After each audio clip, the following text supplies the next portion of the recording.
Hola a todos, futuros TKEs. Bien, pues en este vídeo vamos a presentar el tema 2 de la asignatura Relaciones en el entorno de trabajo. Vamos a ver los tipos de empresa y la organización empresarial. Como objetivos tenemos afianzar el concepto de empresa y sus principales formas jurídicas, comprender la importancia que tiene para la empresa el tipo de organización adoptado, conocer los tipos de organigrama empresarial y saber interpretarlos, e identificar la organización formal e informal de una empresa. Vamos a ver, la empresa. Una empresa es una organización creada por una persona o un grupo de personas con el fin de aportar unos factores de producción para alcanzar unos beneficios u objetivos, generalmente económicos.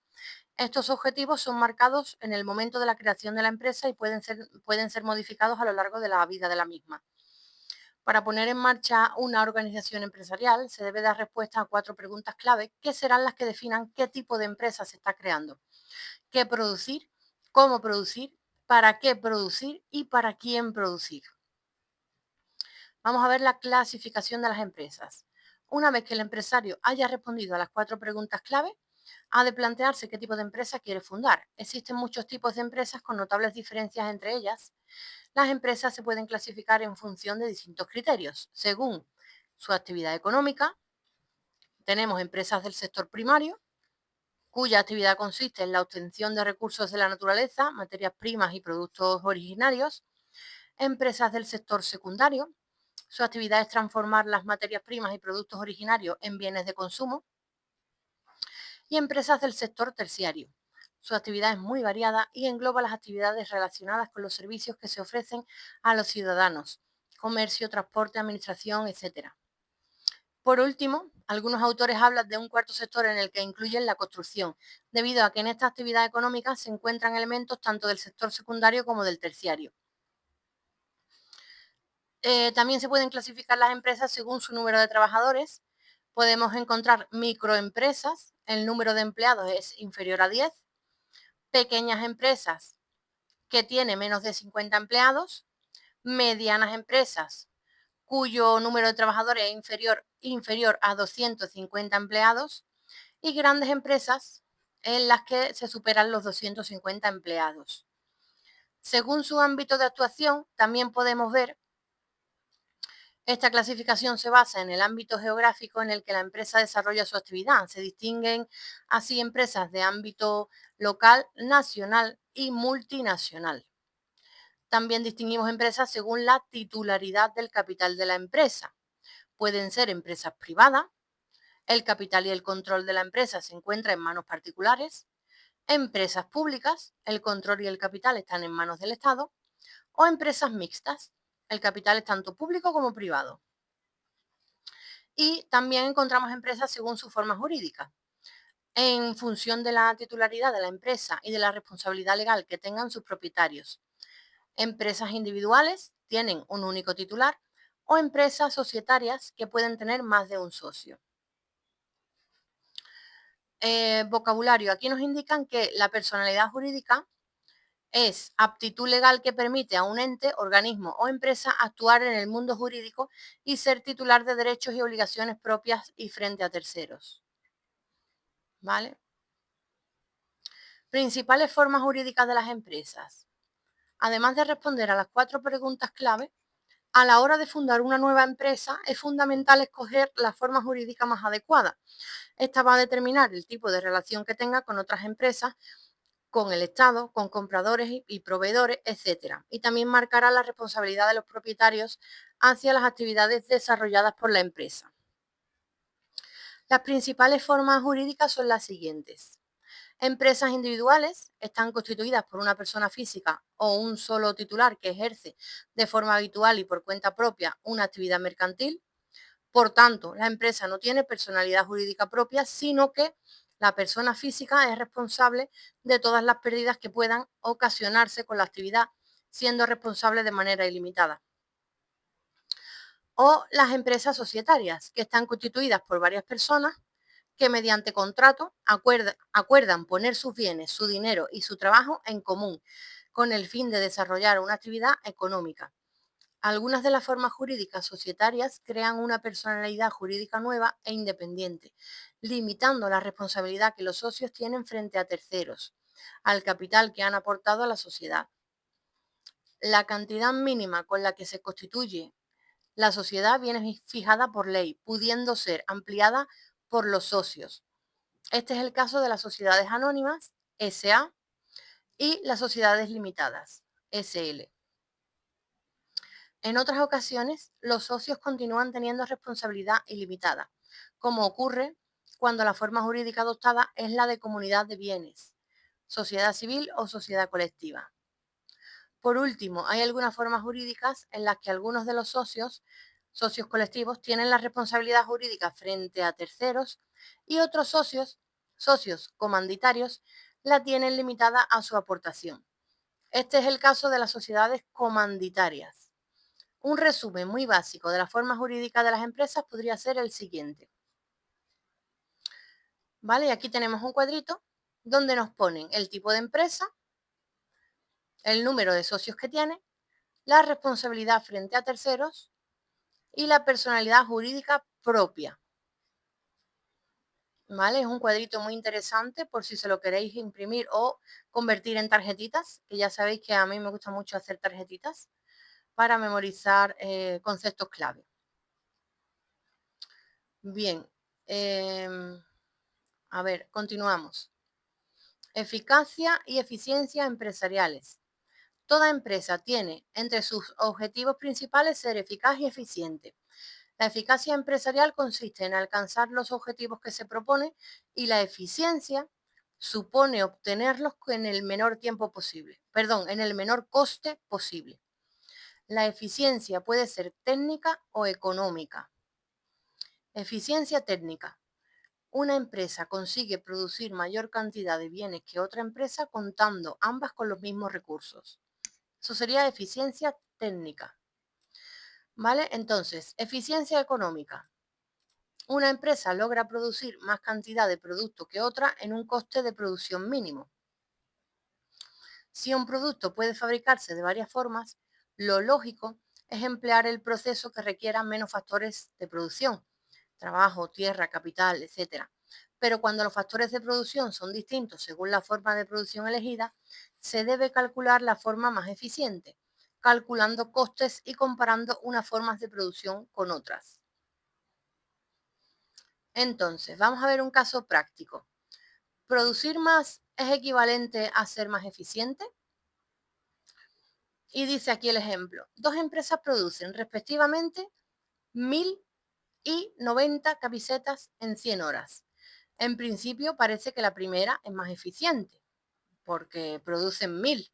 Ahora bien, cuando se introducen otros factores de producción, como por ejemplo el número de máquinas, la eficiencia se mide con otros parámetros. Suponiendo que la primera empresa tenga 2 máquinas y la segunda solo una, la comparación ya no se podría hacer teniendo en cuenta únicamente las horas trabajadas, ya que la primera empresa cuenta con una máquina más que la segunda. ¿Cuál de las dos empresas es más eficiente? Y aquí nos dice la solución. Para saber qué empresa es más eficiente y por tanto más rentable, se calcula el coste de la producción de cada camiseta para cada empresa. Así, en el caso de la primera empresa, el coste de producción por camisa es de 6,50, mientras que en el caso de la segunda es de 38,89. ¿Vale? Aquí nos ponen el cuadrito comparativo. A la luz de las cifras concluimos que la segunda empresa es más eficiente económicamente, pues el coste total de toda la producción es menor.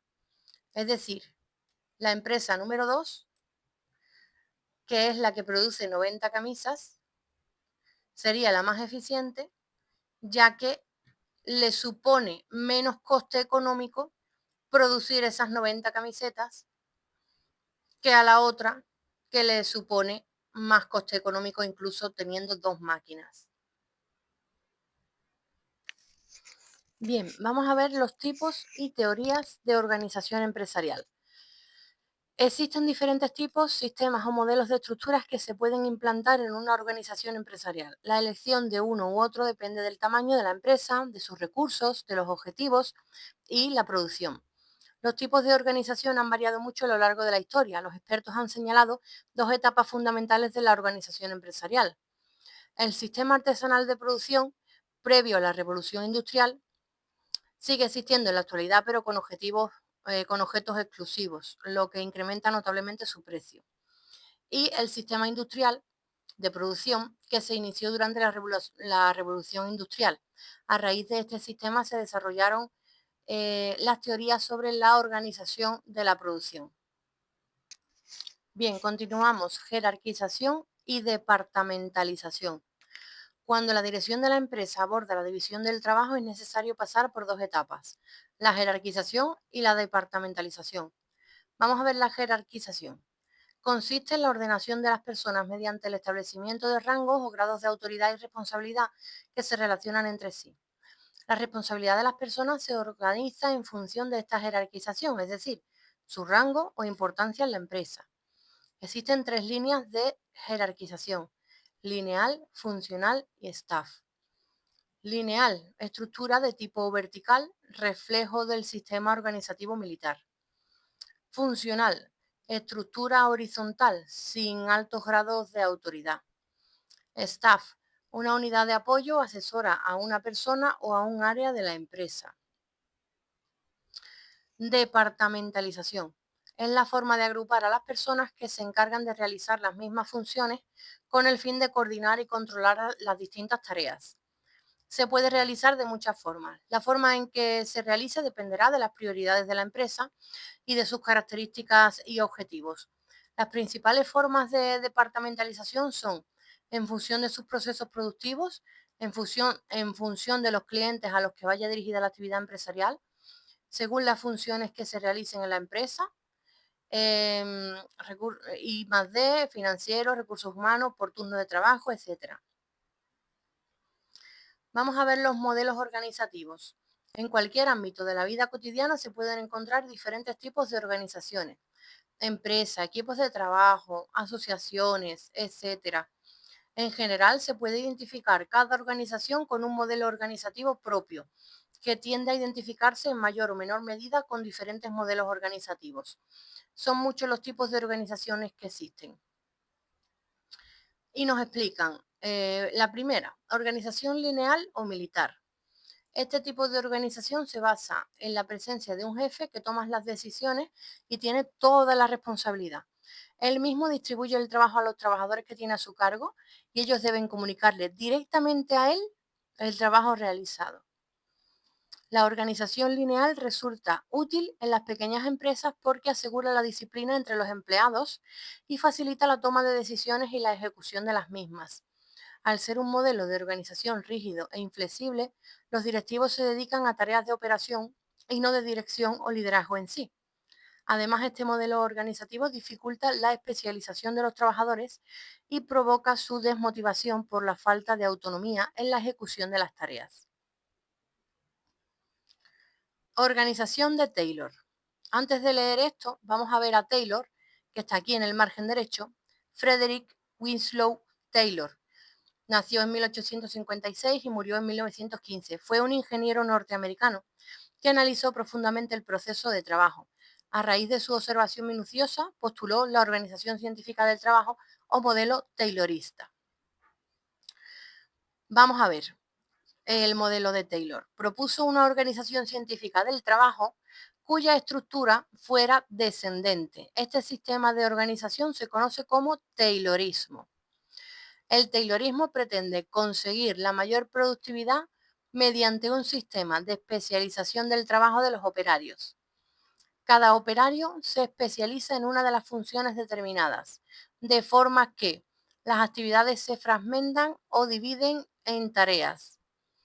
Por un lado, están los operarios, que suelen trabajar en cadenas de montaje y cuyas tareas son repetitivas, y por otro, los trabajadores dedicados a pensar y diseñar los bienes. Este tipo de organización dificulta el desarrollo de las habilidades y conocimientos de cada persona, puesto que fragmenta las actividades que se realizan.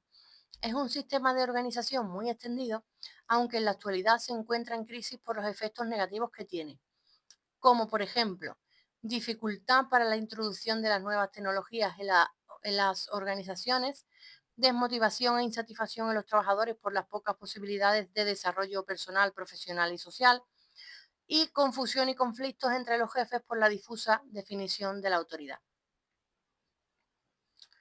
Bien, vamos a ver la organización lineofuncional. Esta combina el sistema organizativo taylorista y el lineal, con objeto de aunar las ventajas y neutralizar los inconvenientes de ambos sistemas. De la organización lineal toma la figura de un solo jefe, sobre el que recae toda la autoridad y responsabilidad para cada función, y del sistema taylorista hereda la especialización de cada actividad en una función determinada. ¿Vale? Digamos que esta organización lineofuncional pues coge lo mejor de los otros dos métodos anteriores. A ver, la organización por comités.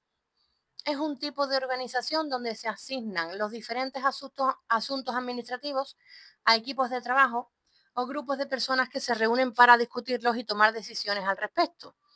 Los tipos de equipos son: el equipo directivo, representa a los accionistas de la empresa; el equipo ejecutivo, que lleva a cabo las decisiones tomadas por el equipo directivo; el equipo de vigilancia, integra a las personas de confianza encargadas de inspeccionar las labores de los empleados; y el equipo consultivo, está formado por los especialistas que dan su opinión sobre los temas que se les consulta.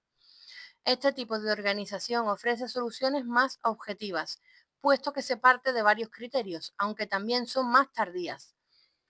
Además, se fomenta la crítica constructiva y se cuenta con la opinión de expertos para consultar las decisiones tomadas. La organización matricial es aquella organización que combina la departamentalización de funciones y productos, abandonando las figuras de los jefes de ambas áreas. En este caso, se asignan especialistas de diferentes departamentos funcionales para que desarrollen su trabajo en uno o más proyectos, siendo dirigidos por un gerente de proyecto. Así, los empleados tienen dos jefes a quienes reportar su trabajo. Por un lado, el jefe del departamento funcional al que pertenecen, y por otro, el gerente del proyecto en el que están desarrollando su actividad laboral. De esta forma, se da una comunicación interdepartamental a dos niveles, de funciones y de productos.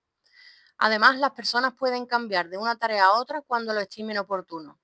El inconveniente de este tipo de organización es que puede darse una lucha de poder entre los jefes de departamento y los gerentes de productos, hecho que puede llegar a confundir a los empleados, que a veces no saben de quién dependen o a quién tienen que consultar. Continuamos con el modelo organizativo japonés, el toyotismo. Este tipo de organización se desarrolla fundamentalmente en Japón y toma su nombre de la fábrica japonesa de automóviles Toyota, porque fue el modelo organizativo que adoptó esta fábrica. Es un modelo que se basa en premisas diferentes a la del modelo taylorista. Aúna el hacer y el pensar en las personas, de forma que el trabajo ya no se entiende como un grupo de individuos haciendo tareas monótonas y repetidas en una cadena de montaje, sino que se organizan en equipos de trabajo con acceso a información para realizar las tareas encomendadas de la mejor forma posible, lo cual implica que puedan introducir o sugerir mejoras a la hora de desempeñar sus funciones. Las tareas pueden ser realizadas por cualquier trabajador del equipo, lo que favorece la polivalencia de las personas y genera motivación. El sistema de producción que desarrolla es el llamado Just in Time, justo a tiempo, y consiste en suministrar las cantidades de materias primas requeridas en el momento adecuado y en el lugar establecido. Se trata de tener niveles mínimos de stock, aunque esto requiere la existencia de un sistema de aprovisionamiento de la materia prima muy organizado que garantice su disponibilidad en el momento en que se demande. Este sistema ha logrado muchas mejoras respecto del modelo taylorista, pero también han tenido algunas consecuencias negativas. Por ejemplo, nace el estrés laboral debido a la autonomía y polivalencia que se exige al trabajar en equipo y la continua adaptación a los procesos que tienen que realizar las personas. Además, el toyotismo favorece el fenómeno de la subcontratación mediante la contratación de obreros externos, ya que resultan más baratos y al no pertenecer directamente a la empresa, son susceptibles de realizar más horas de trabajo que los propios obreros, como por ejemplo pasa en nuestro país con la GTT. Bien, el organigrama empresarial. Bien, el organigrama empresarial es una representación gráfica de la estructura formal de la empresa. En los organismos, en los organigramas se reflejan las relaciones e intercambios de información entre los distintos departamentos, así como las relaciones entre las personas que los integran, grados de jerarquía, autoridad y funciones de cada departamento y de cada persona en concreto, relaciones entre los jefes y subordinados, etc. Tipos de organigrama. Se pueden clasificar en función de múltiples variables, siendo las tres más importantes según la información que recojan, la representación gráfica y la estructura organizativa. Vamos a ver la elección del tipo de organigrama. Va a depender de los objetivos de la empresa, del tipo de organización formal que tenga establecida y de las funciones que desarrolle.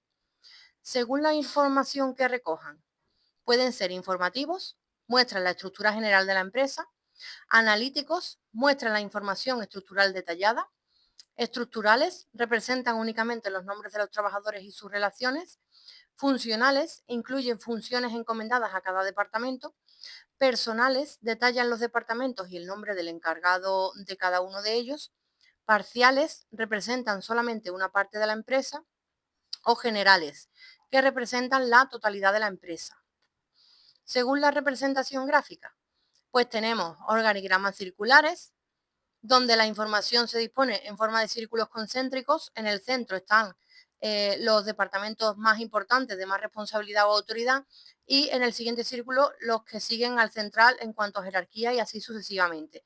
Aquí tenemos el ejemplo donde en el centro está la dirección, le sigue recursos humanos, administración, etcétera, y luego pues recepción, expedición, contabilidad, etcétera.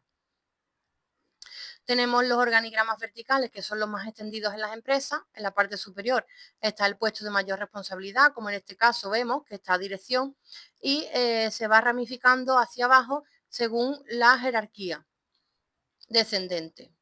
Y luego, pues los horizontales, que viene siendo lo mismo, pero en lugar de vertical hacia abajo, pues está en horizontal desplazado hacia la derecha en progresión según se vaya descendiendo los niveles de categoría y autoridad.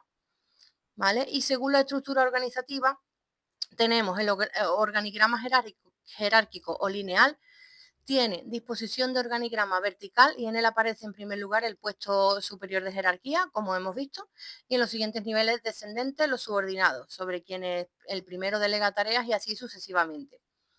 El funcional, que representa a las personas según la función que desempeñan en la organización, y el organigrama por departamentos, que representan los distintos departamentos junto con los servicios que desarrollan los mismos. ¿Vale? Y aquí tenemos lo que nos dice en el margen, que es la importancia de un organigrama. Todas las organizaciones que tengan una estructura con cierta complejidad necesitan crear sus propios organigramas. Es el caso de gobiernos, comunidades autónomas, empresas, ONG, etcétera. Cuanto más grande es una organización, más ramificado y complicado es su organigrama. Gracias a los organigramas, tanto las personas que trabajan en las empresas como los proveedores, clientes, ciudadanos, etcétera, podrán saber en todo momento a quién dirigirse. Organización estructural de las personas en la empresa. Los trabajadores de una empresa se organizan en dos tipos de estructuras autónomas que coexisten, la estructura formal y la estructura informal. Vamos a ver la estructura formal. Es la organización de los trabajadores en grupos de trabajo por parte de los directivos de la empresa, sin tener en cuenta la voluntad de los integrantes de dicho grupo. La propia dirección de la empresa marca unas líneas formales de conducta establecidas mediante normas, instrucciones, etcétera, que las personas pertenecientes a ellas deben aceptar y cumplir. Las relaciones humanas que se establecen en la organización formal vienen determinadas por la posición jerárquica que ocupan los miembros del grupo y por las actividades que realizan, actividades que vienen definidas desde la dirección de la empresa. Las formas de comunicación en la organización formal son igualmente las marcadas por la empresa, circulares, intranet, etc. Por último, la autoridad en la organización formal es ejercida por los directivos. Y ahora vamos a ver la estructura informal. Es la formación de pequeños grupos sociales que se crean de manera espontánea entre los empleados de la empresa. Esta estructura no está regulada por la empresa en sí, sino que son grupos que surgen de manera natural. En estos grupos los empleados tienden a relacionarse de manera natural hallando reconocimiento y seguridad, puesto que pasan gran parte del día en el trabajo. Es normal que se formen grupos cuya relación vaya más lejos de lo meramente profesional, porque se comparten gustos, aficiones, preocupaciones, etcétera. Estos grupos tienen una cultura propia que puede distar bastante de la planteada en la estructura formal de la empresa. Los grupos informales están influidos por la figura de un líder que por su carisma y de forma espontánea consigue aunar y armonizar bajo su influencia a las personas que los forman. El grupo arropa a todos sus miembros y les dota de un espíritu de pertenencia, lo que genera un reforzamiento de su valor entre las personas que lo integran. Además, las actitudes y valores que se dan en los grupos informales sirven como modelo de referencia para definir las conductas individuales, desarrollando la identificación de las personas y provocando la cohesión entre ellas. En determinados momentos, esta cultura propia puede enfrentarse a la estructura formal de la empresa. Las empresas no pueden olvidar la organización informal, ya que ésta influye notablemente en la organización formal. Es por eso por lo que muchos directivos tratan de aprovechar la organización informal para alcanzar determinados objetivos, difundir rumores que puedan beneficiarles, etcétera.